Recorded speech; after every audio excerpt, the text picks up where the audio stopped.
again, but some of you didn't make it yesterday because you got stuck in other classes and couldn't come here.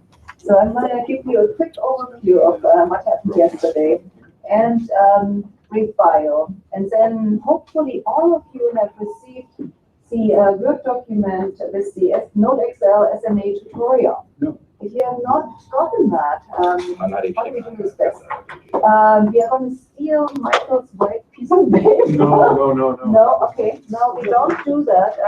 We take this white piece of paper, you put your email address in a legible format, and then I send it to you in the next 10 minutes, okay? So this way you have it all.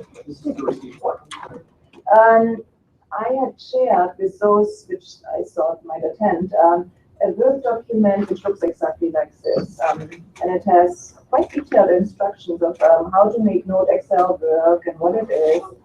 And this way you would get this. You would get a link to the live stream so that you can tweet about it. No. And what else can we give you? Would you share that? Check email address down, and then, yeah. Okay, what else? So yesterday, Marc Smith was presenting his work on Node.xl, and he gave a very nice introduction in the fact that many people out there cannot read networks.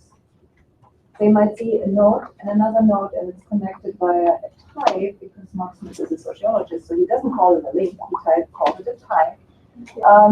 And they might not realize what that actually is. And then, of course, if you scale it up, if you now have a network of 100 nodes, and you have hubs, and you have bridges, and you have gatekeeper nodes, etc., people typically don't have a good vocabulary for this. They don't have the concept of what it actually means to have one node connecting two communities, really serving as a gatekeeper node.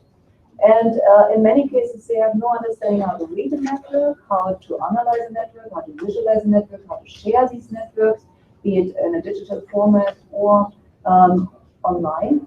And yesterday's presentation also showed some of the Node.xl functionality without going into details of how you would actually install it on your laptop. So I hope many of you brought some kind of tool that you can use to actually install Node.xl. If you didn't and you have it close by, maybe run out, get it, and come back. So I brought my laptop. I want this to work on my laptop after I'm done here. And ultimately, Mark, are you ready? Sure, whenever. Okay, so maybe I should speed up. So put your email address down on that piece of paper, and then get it back to me. It will be in the back somewhere. Mark, as you might have read, is a sociologist. And he also works very, very closely with the Social Media Foundation. You now have, some of you have postcards also with more information. And it's a great pleasure to have him visit here for 3.5 days, which is amazing that he could get so much of your time. Well, you know, it's the 17-hour trip from California to get here. Yeah, but also I think you have a lot of potential customers here and potential users. And yesterday we were even discussing how we could use and connect Node.xl to some of the data holdings we have here at Indiana University, but ultimately also how we can potentially extend Node.xl by some of the algorithms that are generated by faculty members and students here at Indiana University. So maybe I'll leave it there, and I will give over to Mark. And maybe you want to ask that question again, who's already using Node.xl, or I asked it. So how many of you have Node.xl installed right now? Excellent. How many have used it before? Okay, so you have 3, but after we are done here, you have many more. So I'm going to go install it. Good morning, everyone. Hi. I'm Mark. I'm a sociologist, and it's my second time to Bloomington. And I did a little research with my wife. We found out that our memories aren't going as well as they could be. 2002 was the last time I was here, so hasn't changed a bit. So I'm a sociologist of the internet. I'm worried that that might not be the greatest title, because that would be like saying I'm a sociologist of the telephone or I'm a sociologist of electricity. But for the moment, I'm going to stick with it.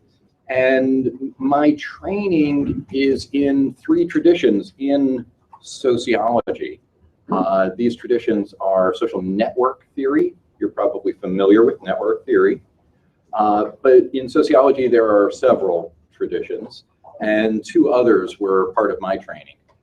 One is called collective action dilemma theory, something that Indiana University really has some deep claims to, in that this is the former home of Dr. Eleanor Ostrom, Nobel Prize winner in economics, first woman to receive the Nobel Prize in economics, surely not the last.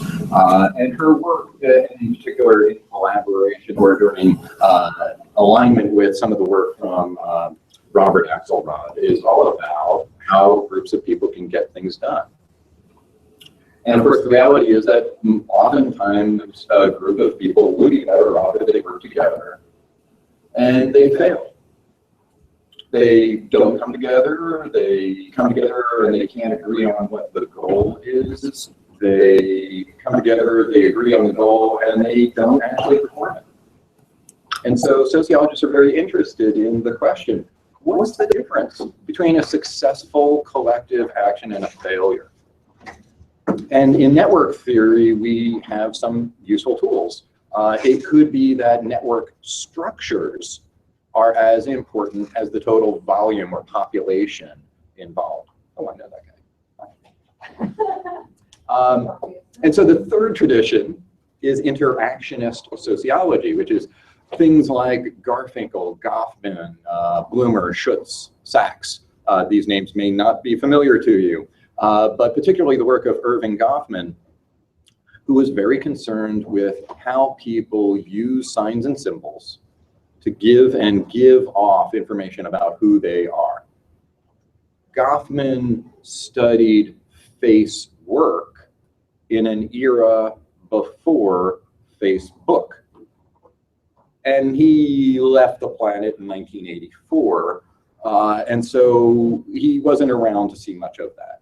But his work actually is remarkably useful for those of us who want to understand what does it mean when most of who you are, as far as other people are concerned, is composed of the photos you've been uploading to Facebook, the texts you've been sending them, the posts to Instagram, your messages on Twitter, your blog posts, and so on. Your digital persona is a large portion of the who and what you are. Maybe you know that you're an essence that's far beyond your Instagram feed. But as far as most of the people who see you, they're seeing mostly your digital processes of giving off signs and symbols. So Goffman talks about giving and giving off information. Collective action dilemma theory talks about how groups of people have to symbolically signal to one another in order to achieve collective goods. Like, we're all going to go on Saturday morning and clean up the park, right? And I need to see that you're going to meet me there. Otherwise, I'm not getting up early and going to the park. And once I know that enough people are going, then I'm going to stay home anyway because you guys are going to take care of it. And so information about other people's choices is really critical in the creation of collective action. So now we have the internet, and every sociologist is very, very happy because in the old days we had pencils and paper and clipboards, and in order to observe the social world, we had to physically be there, or at least send our graduate students. And they had limited ability to absorb data about who did what, with whom, when, and where, with what context. But now we live in a very different era. We're in a period of time when it's really easy to figure out who does what, with whom, when. Almost everything you do every day is generating a series of records in social media, in online databases that record exactly who did what, with whom, and when.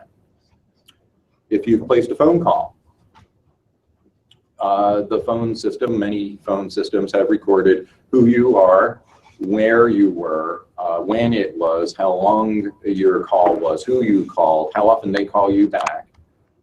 There's a lot of things that are being recorded simply in the act of placing a telephone call, call detail records.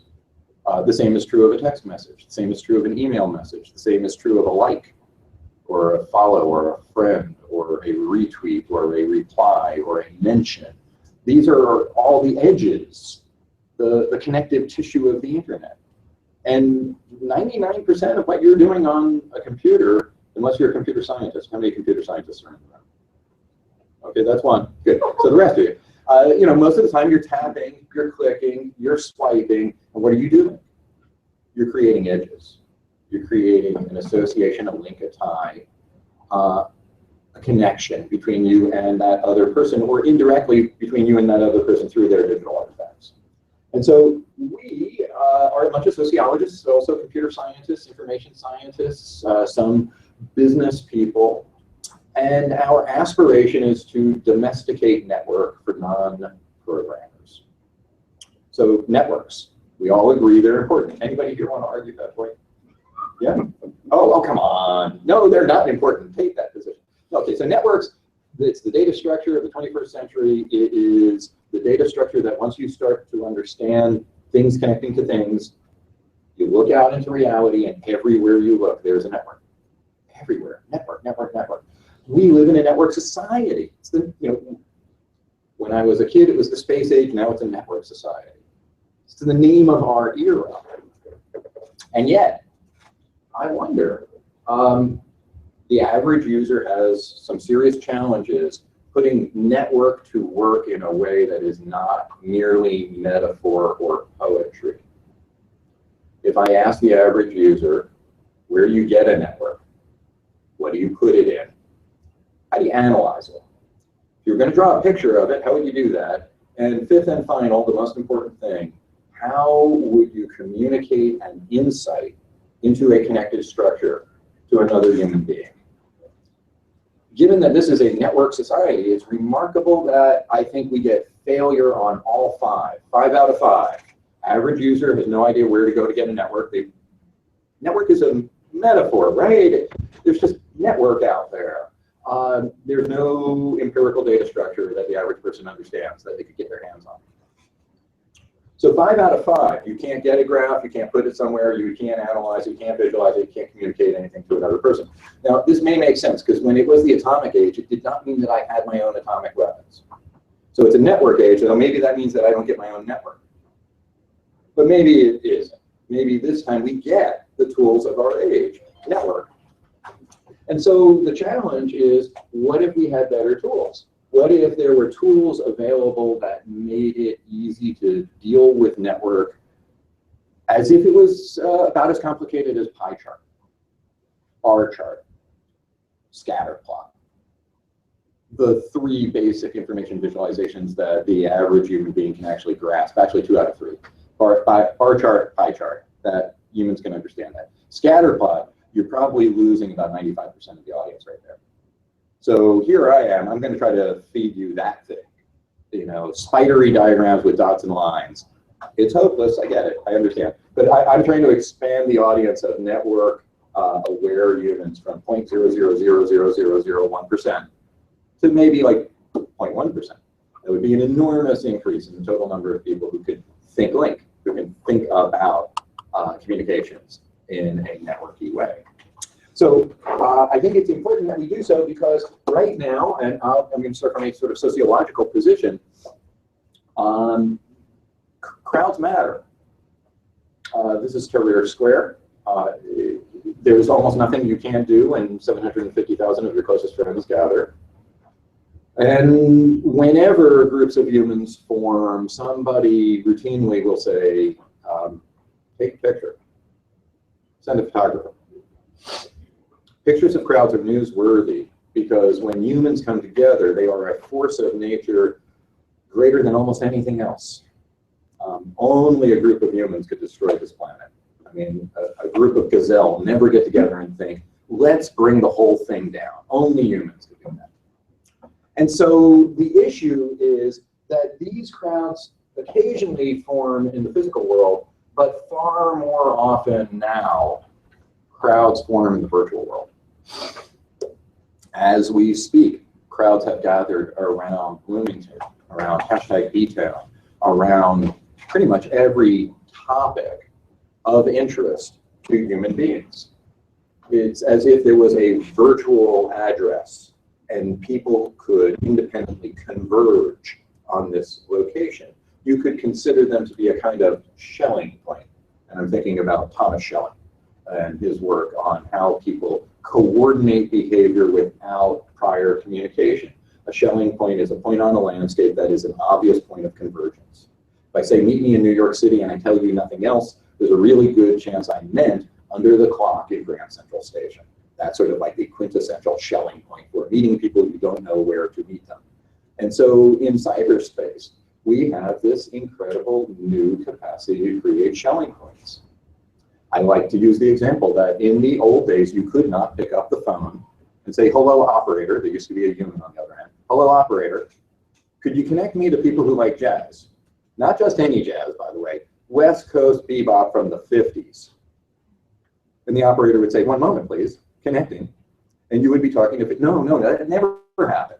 That never happened. You never picked up the phone and said, just connect me to people who like jazz, and not just any jazz, West Coast bebop from the 50s. But you could do that right this second within 30 seconds. If I say, go to your phone, go to your machine, find me a group of people who like West Coast bebop from the 50s. Trivial, easily done. So crowds form easily online. People find each other. One of the biggest obstacles to collective action. How do I find other people who share my interests? Done. But we have challenges, largely interface challenges. Here's Mr. Obama with one of his crowds. And I believe he's here pointing at his tweet stream and calling for increased federal funding for social media research, something I can really get behind. I don't think it's going anywhere, folks, no. And I think the concern he's voicing is that if this crowd looked like that crowd, he'd have to ask them to line up single file. And that just doesn't happen in crowds, not easily. But Twitter takes crowds and lines them up single file. It's kind of a weird thing to do to a crowd.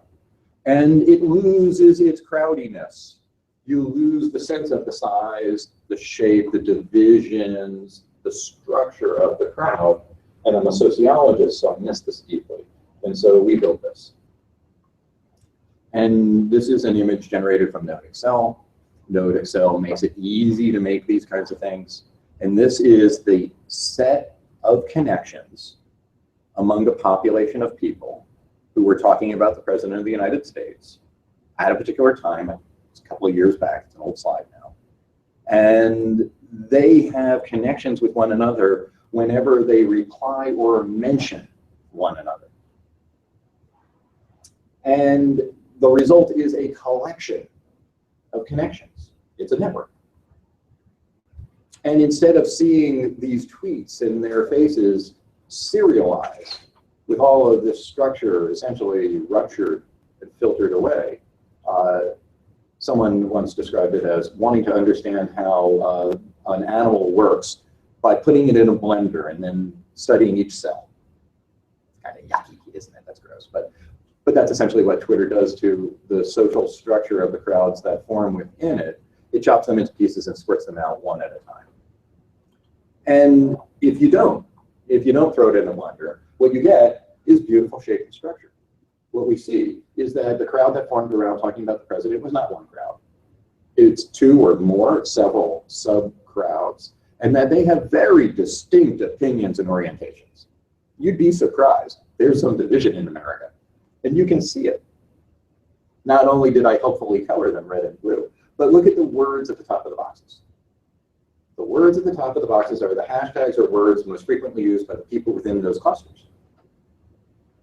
And so if you've been reading our papers for a while, you'll get a sense that if you say words like forward on climate and Wall Street sales tax, not a member of the GOP. If you're saying words like top conservatives on Twitter, Tea Party, and Rubio, maybe not feeling the burn.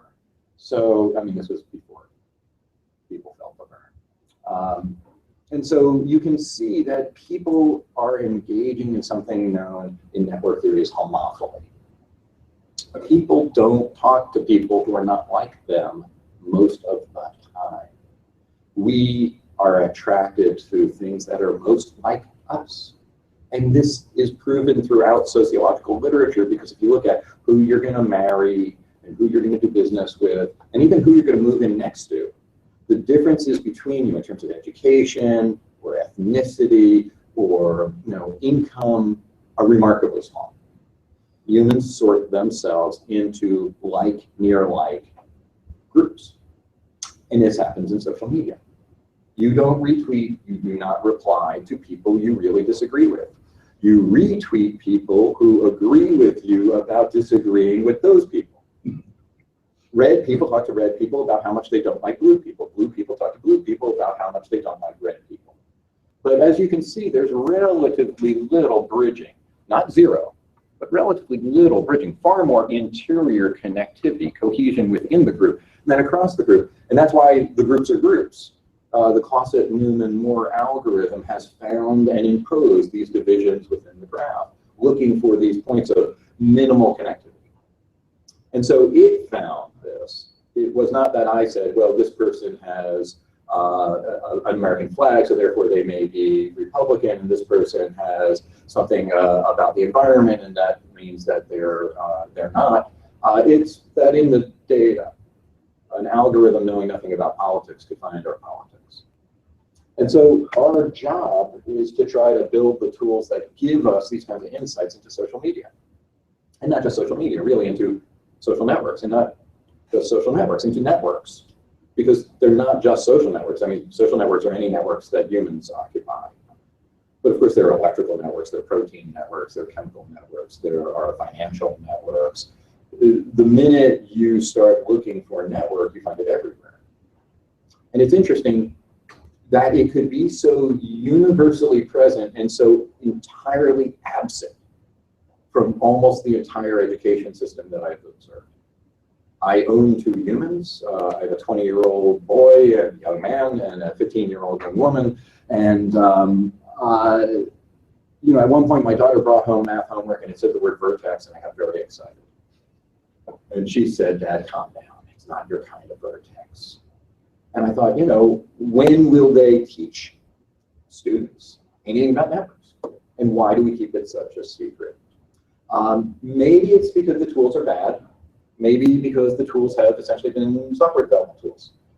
Maybe it's because we've been kind of keeping this whole talk about networks under covers. But wait, it's on the front page of the New York Times in 1933.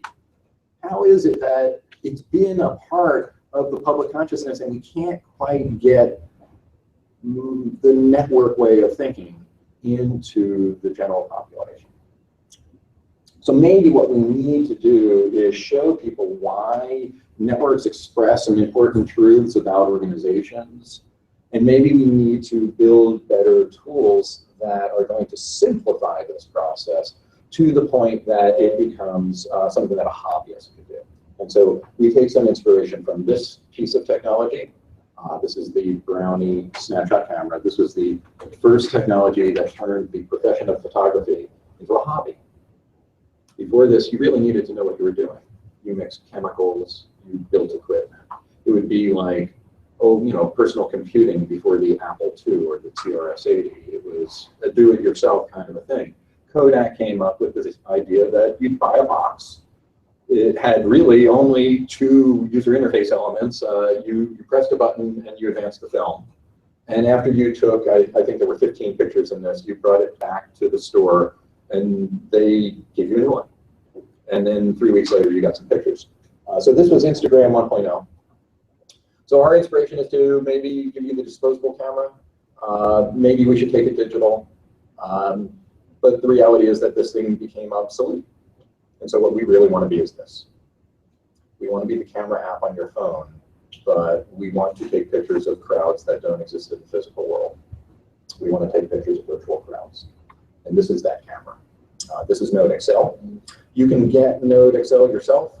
There are two versions of Node XL, Node XL Basic and Node XL Pro. Basic is free. It lacks all the features you want. Node XL Pro is not free.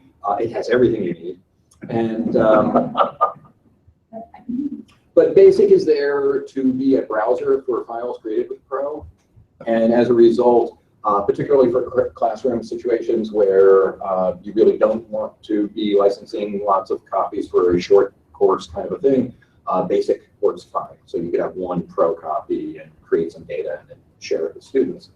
So what you're looking at is essentially Excel. It's Excel. It's everything. It is Excel. And we've added into it. And so this means that everything that works in Excel still works because it's Excel. But we've added some things.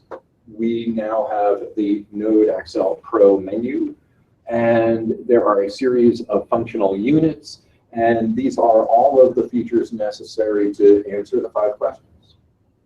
How do I get a network? Where do I put it? How do I analyze it? How do I visualize it?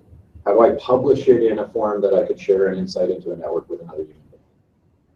And so of all of these buttons, I will call your attention to the one button that will rule them all, and that is the Automate button. Automate. So before I get into the details of, you could click here to do this, and you could click here to do that, and we will do that, I just want to explain the simplest, easiest way to make use of Node Excel. And that is that there is this thing called a recipe. In technical jargon, they are settings options files. If you're familiar with the distinction between HTML and cascading style sheets, it's sort of that difference, data versus the presentation of the data, that kind of a separation. And so our recipe file is something that you read and write using the options menu. So if you come to a brand new Node Excel, it's blank, it has nothing set up in it, you could go to options and hit import, and then go looking for an options file. Where would you find them? Well, we have a website. We'll go looking at it in just a second. It's at nodeexcelgraphgallery.org. It's kind of Flickr for networks. It's Instagram for graphs. It's a place where our users can upload the photographs they take along with the data set. Associated with the data set is the recipe. So you could go take my recipe or some other user's recipe, insert it into your copy of Node Excel. You could go to the data import menu, you could import some data. You could then hit the Automate button, press the Run button, and Node Excel will then, in a player piano kind of way, do to your data what I would have done to my data. And what I do to my data is move it through a series of steps and operations that eventually lead to a publication in the Node Excel Graph Gallery. So what you're seeing here is the desktop experience. And we're looking at a graph of people speaking via Twitter about Indiana University or IU Bloomington. And we can see many of the structural properties of a low to medium size topic being discussed in Twitter. This is about 6 days of Twitter data. Each of the profile photos there is a user account. They're here in the data set because they said the magic word. If you didn't say Bloomington or IU Bloomington, if you didn't say Indiana University, you're not in the map.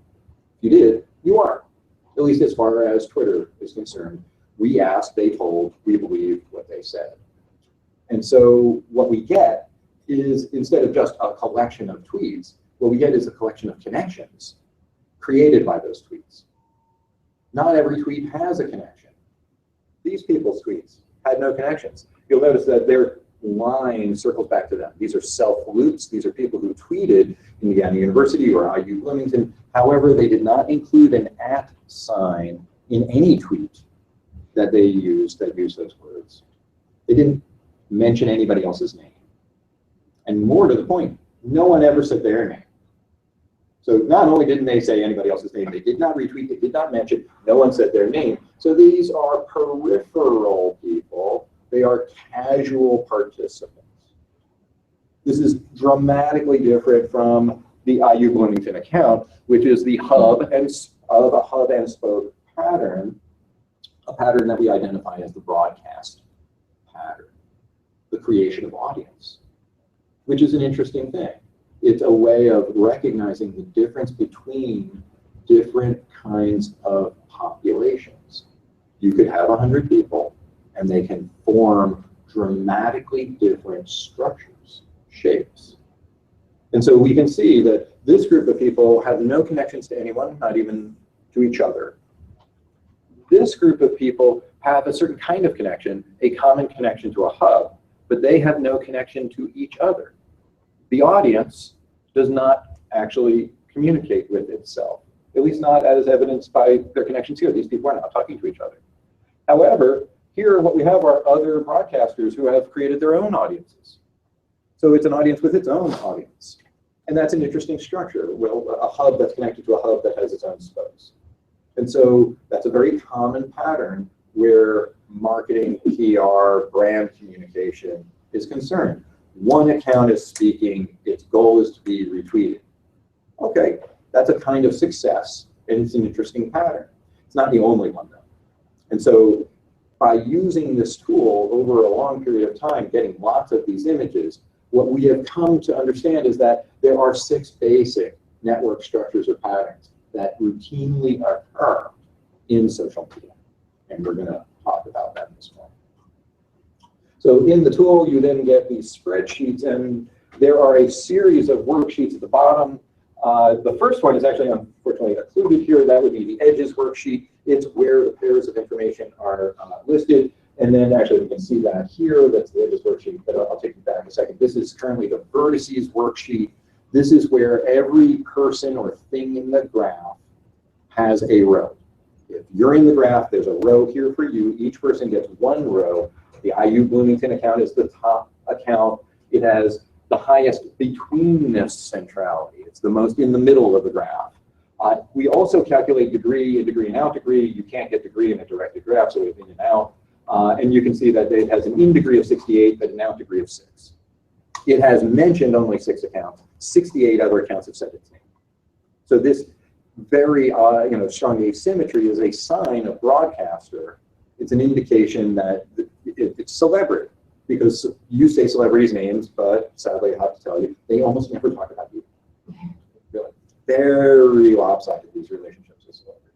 So what you're seeing is all the data that first Node Excel will generate by looking at your graph. We'll do in and out degree, betweenness, closeness, eigenvector, page rank, clustering, coefficient, and the reciprocated vertex pair ratio, which is to say, of all of the edges that I send to you, how many of those edges are returned? So what's the ratio of the balance of my relationships? The rest of the data comes from a variety of sources. Some of it's coming from Twitter itself. So we get to see how many followers you have and how many people you followed.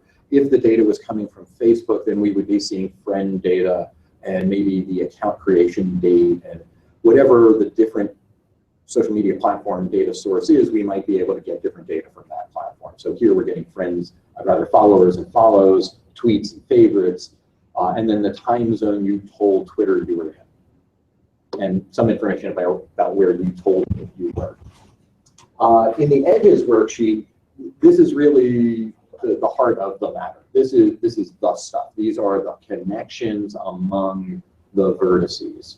So a single tweet or a post or some kind of action on the web could conceivably be more than one edge.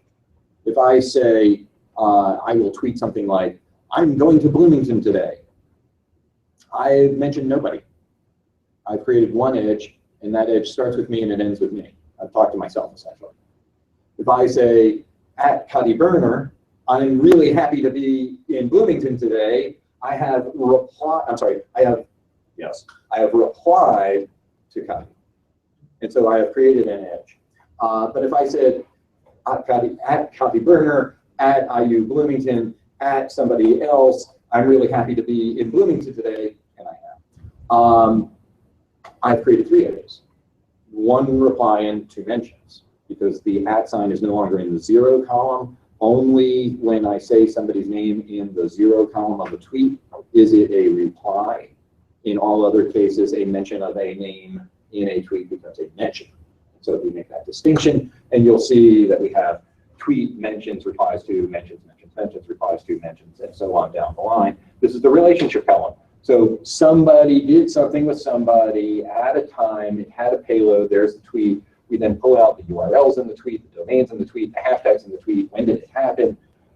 We give you a URL that points directly to the tweet. We pull the identifier off just in case. We tell you how many times this person has had an interaction with that person.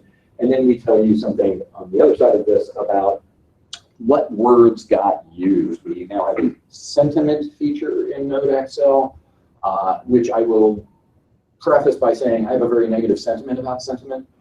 I'm not a big fan. I think I have some snake oil that I think is very effective, and I'd rather use that. But we have come up with, and I should give a shout out to Dr. Jana Diesner at UIUC, who has guided a lot of our content analytic effort.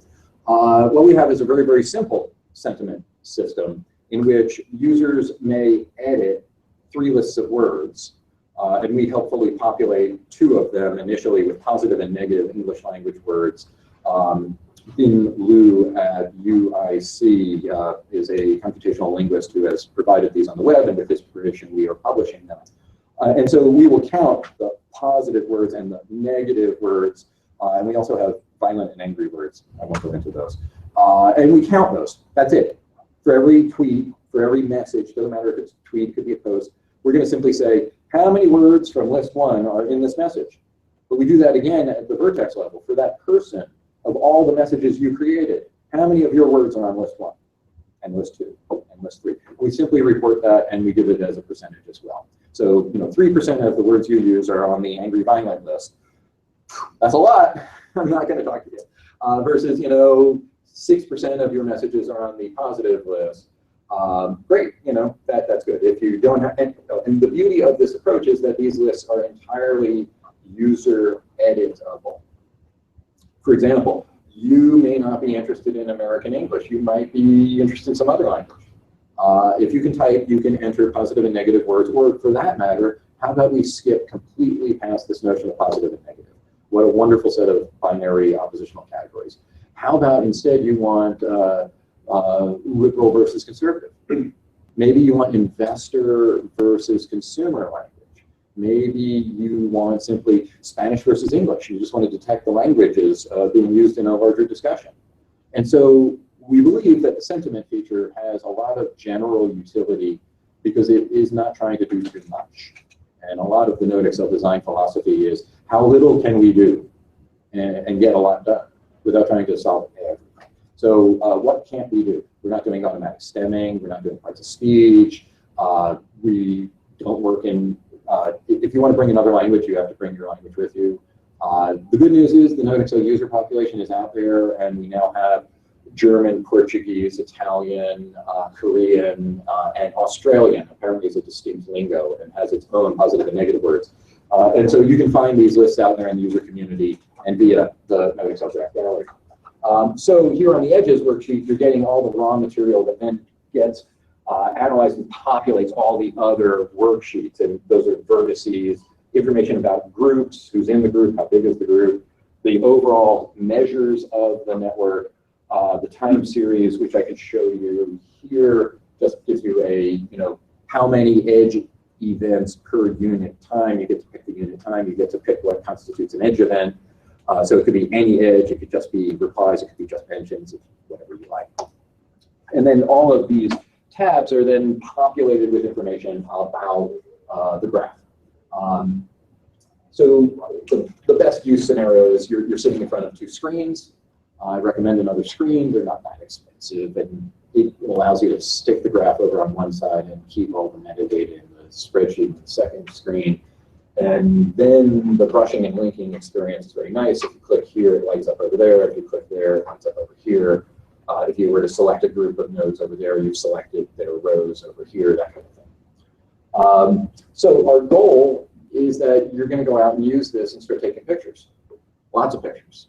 And that in aggregate, if you upload these things to Graph Gallery, we're going to start to assemble a composite picture of the landscape of social media, a landscape we all live on and don't really understand. In contrast, the geographic landscape, really, really well documented. I believe that none of us will ever experience this. There was a continent we missed. Didn't know it was there. Who knew? In the middle of the ocean. Nobody had ever seen it. No. There's nothing in the middle of the ocean that we haven't seen. The whole planet's been imaged from top to bottom, maybe from space. Maybe no human's ever been there, but we've seen it.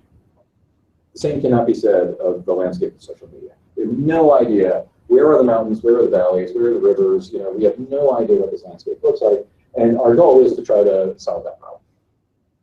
So if you visit us at the Node Excel Graph Gallery, .org, what you'll see is the work of our own researchers and many students and related researchers who are now getting accounts on Graph Gallery and uploading their data. And so this has allowed us to start to do cross-cultural observations. Korean researchers are uploading Korean graphs, and they have politics in Korea, and yet their political discussions look different than the political discussions that we're mapping here in the United States. Interesting differences about how polarized we are versus how polarized they are. And we're more polarized. So once we put this tool into the hands of people around the world, let them all measure the topics that matter to them in the platforms that matter to them. We're not in every platform, admittedly. We had a lot of trouble trying to build a Sina Weibo importer. Apparently the nice people at Weibo don't want us there. And we don't really have a workable solution. But we are bringing an Instagram importer to the project very shortly through partners at a computer science department. They've decided they want Instagram for Node Excel. They built it. We're going to make it fit together, and that'll be coming out in a few more weeks. So wherever a social network may be, wherever a network may be, we would like to have a bridge to it. Can't be everywhere, but the architecture is such that anybody could really build these importers to connect to other data. And when we do that, what we start to see are patterns, and the patterns are not random. There's a certain amount of self-similarity. Certain patterns start to occur again and again. They jump out at you. And we've come to recognize that we could categorize them. And we tried to come up with a minimum set of different patterns that we could see in this data. And working with folks at Pew Research, we ended up with, let's see if I can get through that slide.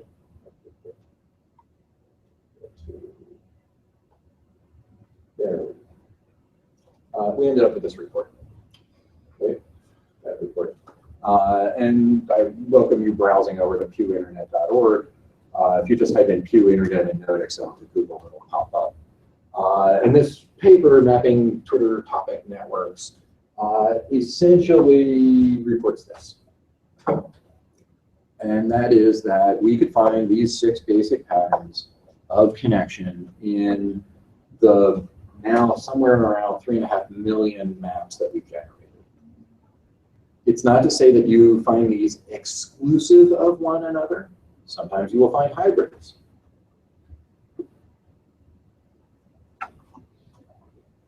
But these shapes are the shapes that occur in social media diagrams, at least the set of social media diagrams that are generated by platforms that have a particular kind of edge. That edge is the reply. What platforms don't reply but are social? Well, wikis don't reply. There is a talk page, and there is next in sequence, there is code thread sequential as an edge type, but that's only on the talk page. We're talking about the actual front page of a wiki. The concept of reply doesn't really exist. And it's not that it should, it just doesn't. And so you're not going to see reply kinds of patterns in a wiki. And we do have a wiki importer, and I should point to the work of Brian Keegan, now at Harvard Business Review, and he's been studying wikis for some time, in part with Node Excel. And he led us to develop a wiki importer. But those graphs are very, very different. And I'm not a wiki expert. I have spent most of my time focusing on the edge that we know as reply. Very interested in what happens when people have email lists and web boards and discussion groups and blog comment threads and those kinds of things. So I've, because I'm old, and it was before all of this, fancy stuff, I came into this when it was email lists and BitNet and bulletin board systems and message boards. So that edge really fascinates me.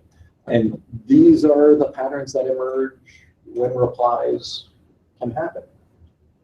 We've seen some of this already. The divided crowd, the polarized crowd, is what we saw when people were talking about the president. It's two large, cohesive groups that don't have a lot of connection to each other. They're talking about the same thing, but they don't talk to each other about it. It's divided.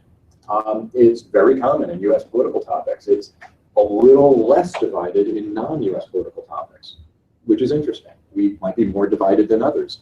We're number one. Tight crowd, the opposite, the absolute opposite. It's not divided at all. It's a lot of people with a lot of connection, and there isn't an outgroup. But it also means that there's no brand awareness. These are very insular places, and if you haven't been there, if you're not a member of them, then you don't even know they exist, versus the brand cluster pattern, which is lots of people with no connections. You look at a topic like iPhone, and you find that 53% of all mentions of iPhone in Twitter have no @ sign in them. I lost my iPhone, you say. I found my iPhone. I want to get a new iPhone. And oftentimes, more than half of the time, there's no referent. You're not having a reply. It's not a conversation. That's not necessarily a bad thing. That's a thing. It's a thing associated with brands. It's what happens when you advertise something and people talk about it without having a connection. It's like saying, wow, did you ever see Toy Story? Me too. What does that predict about us? Nothing. It would be like saying, do you breathe air? Yeah, me too. I respirate. So it doesn't predict much. Brands don't predict much connection. I mean, I've heard of Coca-Cola, apparently you have as well. So that is an indicator that you are a brand. So a lot of groups that have formed communities then say, but the goal is to share whatever it is that we're talking about with the public. And the indication that you've achieved that is you get more of this. If you don't have any of that, you are an insular in-group, you have usual suspects, and you're talking to yourselves. And we see when we map nonprofits, advocacy organizations, there is usually a horizon of usual suspects. And they are heard by their constituencies who repeat what they say, and nobody else is. So you can measure the absence of propagation outside of a kind of event horizon of the social, which is essentially the boundary of your connected component. You're in a network, your message can get out to perhaps the edges of your connected network component. The question is, can you jump the air gap? Can you jump from your connected component to a completely separate connected component? That's being a brand. And so community clusters is the case where you're a brand and you're getting some people talking to each other about you. And then the last two are actually mirror images of each other, and these are the in and the out of that spoke pattern. In is broadcast. Out is support. Broadcast means a celebrity or a media personality, a reporter says, I have written an article, and then hundreds of people retweet that, but they don't talk to each other. And in the support model, an account, let's say like Dell Listens, Dell Cares, or @United, is replying to many people who have said, you know, just flew on @United and it lost my bag, or my flight has been canceled, or the service was terrible, or we were delayed for 3 hours in Chicago because the crew wasn't there, and then delayed further because of, I'm sorry, I just dental. And so often you'll find that the @United account then replies to you. It wants to make better. You know, they're there. You know, we're going to get you on another flight. We're going to find your bag. We're going to do something about that. I'll give you a voucher. Does anybody recall the YouTube sensation entitled United Breaks Guitars? No? Yeah, you remember that one. Go to YouTube and type in United Breaks Guitars or United Hates Guitars. United passenger, a musician, gets on a flight, looks out the window, sees the baggage handlers throwing his guitar case into the belly of the aircraft. And he's worried. Gets to the other end, opens up the guitar case, guitar's broken. Tweets to United, hey, you know, what are we going to do here? This is my livelihood. And of course, the answer from United is pound sand. You know, it's your problem. And so he does what I think most musicians in that circumstance would do. He writes a song and shoots a music video. entitled United Breaks Guitars. And after 2.5 million views on YouTube, he gets a new guitar from United. But I think it's at 6 million views now. And so doing customer support in a proactive way is something that many, many corporations are now doing. And when they do it, it looks like that. You can tell it from its network structure. And so we're learning to see the shape of behavior. And so in this report, we try to bring people to a certain level of visual literacy, which admittedly is a challenge because, as I mentioned, the word vertex only gets you to triangle in American education. You know, my daughter had geometry homework, it had the word vertex, I got very excited, and she said, "It's not your kind of vertex, Dad." You know, we're never going to say what a network is to people, apparently. I mean, in practice, we never do. I believe you, this is a graduate class, right? Yeah, I mean, it's graduate school, right? If you're not undergraduates. You have to wait till here to hear what a network is. And so we should forgive people for not understanding, oh, shapes like hubs matter. Hubs and spokes, they matter. And they mean something, they mean audience. They don't mean community. And so other shapes really matter. That's our bridge, come visit my bridge, we love closed income. And you know, how many connections does the bridge have? So not very well connected from a degree centrality perspective, but it has insanely high between-us centrality, right? Because if you take away the bridge, you're disconnecting a lot. And we, you know what's on the other side of the bridge, right? Wine country. You want to go there, and you want to get there as quick as possible. Other patterns, like the islands, these are the people in the corner here.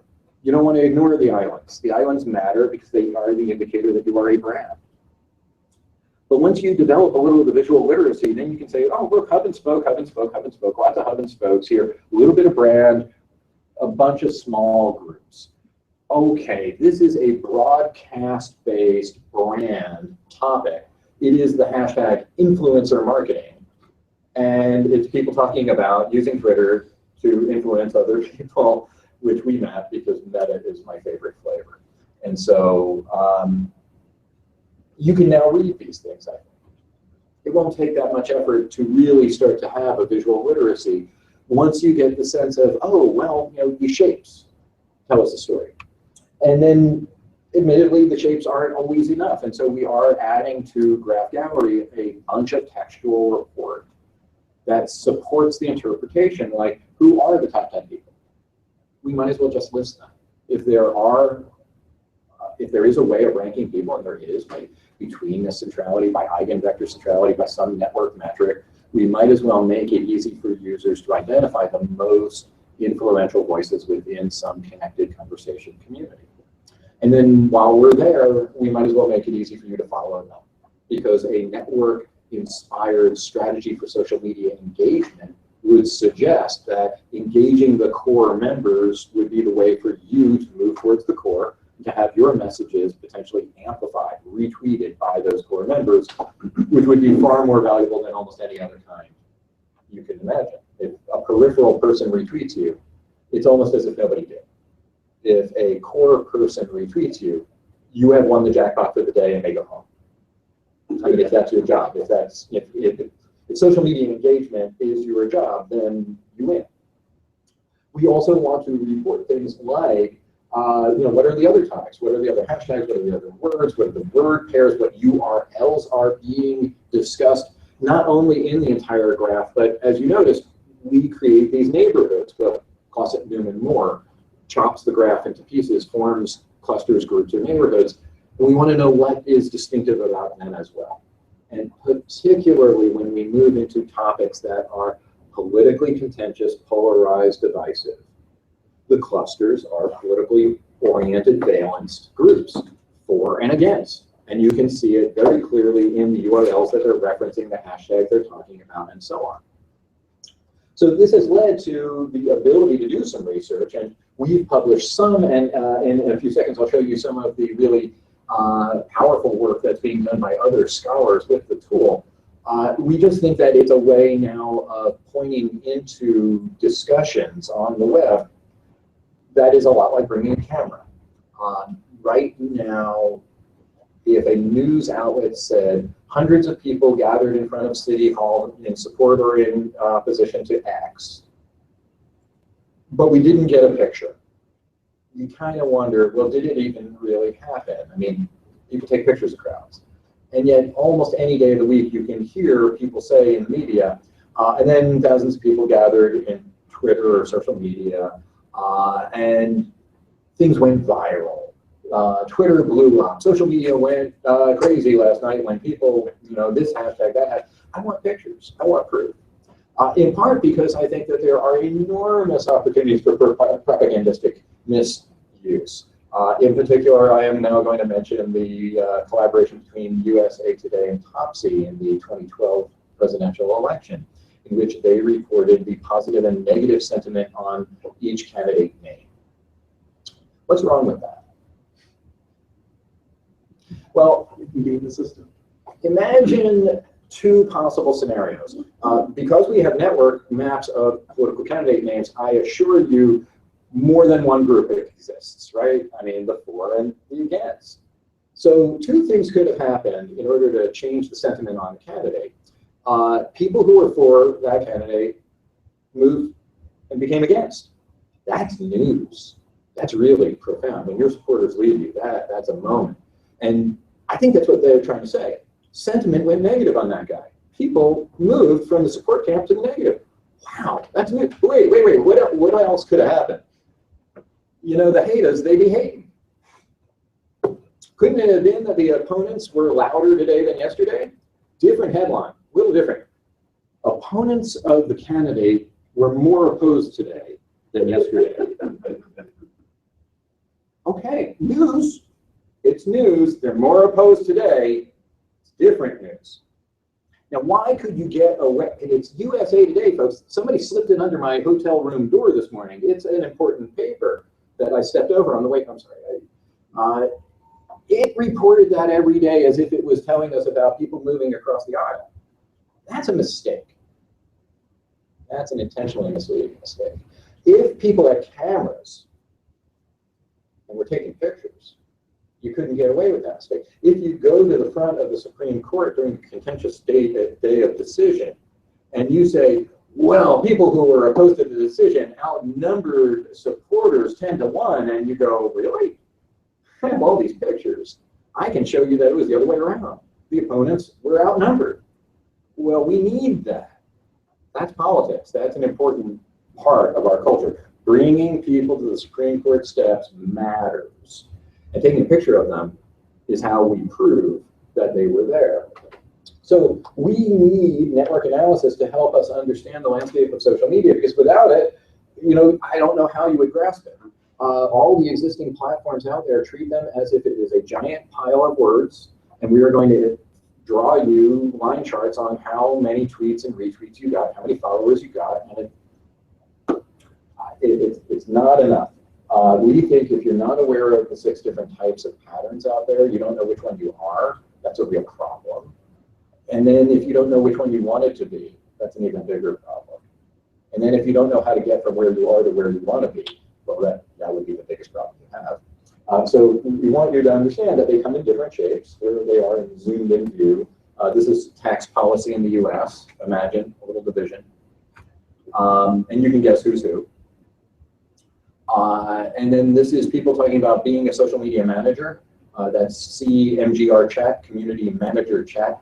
It's like a small town. Everybody likes everybody in community manager chat. It's all about being cooperative. This is people talking about the Lumia, a mobile phone that some people regret having purchased.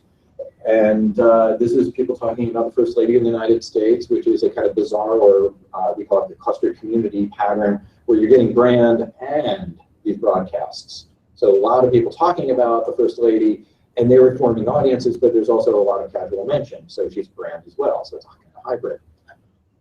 This is Paul Krugman tweeting about Paul Krugman, and a lot of people like that, and I like it, and so a lot of people retweet him. But this one is interesting because it's showing both that he has created an audience. These people don't connect to each other. They only connect to him. But he also created a community, or more to the point, a community formed around him. And that's different from a lot of celebrities where nobody talks to anybody. They only retweet celebrity. And he's a celebrity for people who read the New York Times. And then over here, though, these are people who, by their behavior, we can see they're actually talking to each other about Krugman, but they're talking to each other. And a little bit here, this is more of a broadcast, but this cluster right over here, that's density. That's a network metric. And admittedly, graph-wide, the density metric is low, but cluster level, the density metric is a real standout for group 3. And that suggests that there can be sub-clusters where community forms. And it would probably be a mistake to assume that you can find community in graph-wide statistics, especially if you're a popular topic. But then a community manager, a social media manager, might be asking a more focused, data-driven question, which is, can I find any high-density clusters? Can I claim those as my community, the little nuggets of community? Because I would argue that you want to get to that this is the last phase of social media development, when people are actually communicating with each other. This is doing social technical support or customer support. Douglas instead cares. And I'll note that in this case, this is a good example of where community is bad. Look at the highest density clusters and look at the hashtags and words that are used in the places where people are actually starting to talk to each other. So if you're talking to other people about how bad your customer support experience is, let me put it this way, nobody ever had the conversation talking about how good the customer support experience is. And so some of those hashtags are not positive. And so this is an interesting counter indication. Community is a negative indicator of efficiency in customer support. Because if your customers actually have to talk to each other about how awful your support is, that's a very bad thing. Now, that's not to say that community is a bad thing in technical support, because when users support users, that's a very positive thing. And I'll tell you, we use NodeXL to map the NodeXL community compulsively, and we are very excited when we get these other signs of social media success, when our audience members get their own audiences, and when our audience forms a community, and they start to talk to each other about us. That's a very exciting moment. So there is a book. The book floated around the room. If you haven't seen the book, raise your hand and we will pass it to you. And if you put your name and email address on that yellow sheet that floated around with the book, I will share with you a PDF of the book. And I should just take a moment to say the names of my incredibly talented and very handsome co-authors. First, Derek Hansen, who is now at Brigham Young University, and in the middle there you'll see Ben Schneiderman, professor of computer science at the University of Maryland and the founder of the Human-Computer Interaction Lab there back in the, I think, early 80s, as I like to say, at a time when the words human and computer really didn't belong in the same sentence. He was quite visionary.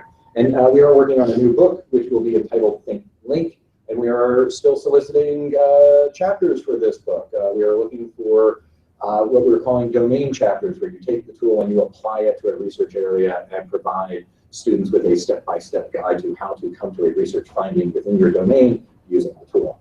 That's something we'd like to see. So this is what our thing really does. It automates these steps. And I think what we'll now do is try to do it. Maybe do we take a minute's break in the middle of it? And then when we come back, we'll fire up NodeXL and we'll do some graphs.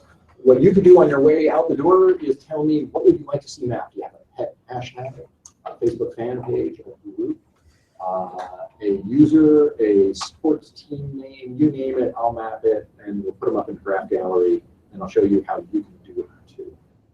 There are these whiteboards, so you can just put your favorite username and hashtag on those. There you go. And otherwise, I'll see you back here in, what, 8 to 10 minutes? Very good. Yes, ma'am. Yeah. I don't have Excel. I use numbers. Yeah. No. And you have a Mac.